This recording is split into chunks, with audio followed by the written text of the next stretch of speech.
Stephen Maynard Caliendo, professor of political science at North Central College, is back with us. Now, the comedy show did get a little serious last night, Stephen, when protesters interrupted former House Speaker Nancy Pelosi, while she was appearing on that show. Yeah, she was talking about President Joe Biden's legacy when it comes to people being upset about the war in Gaza, and they started to shout during this. Let's look at that moment. We have to learn more about trust and peace and learning about each other rather than to have conflict resolved by war. Well, as you can see from the continuing protest out here, that answer is unsatisfying to some people. But let me.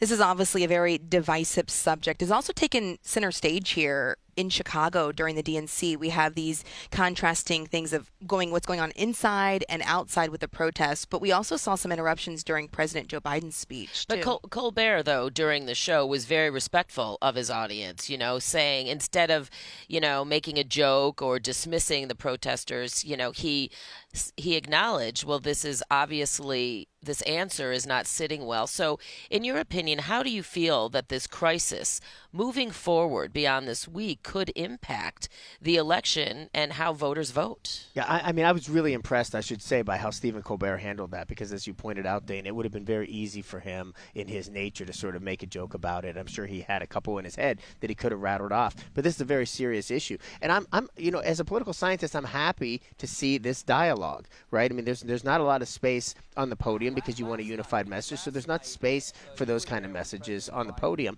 But so what happens then is that they happen outside, and disruption and civil disobedience is part of the American tradition. It's part of our civil spirit, and so to watch these things happen, certainly taking down barricades and those are different kinds of actions. But the shouting out and so forth, this is making voices heard, and I think it's an important part of the process.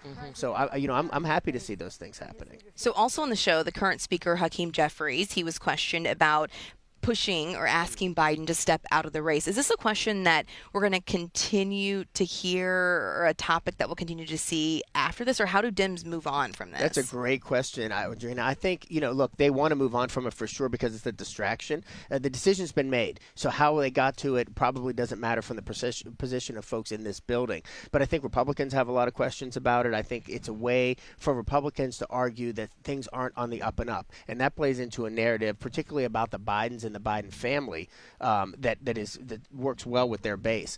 I don't know whether or not they're going to have the energy to go after that question when they have also 11 weeks to try to win an election.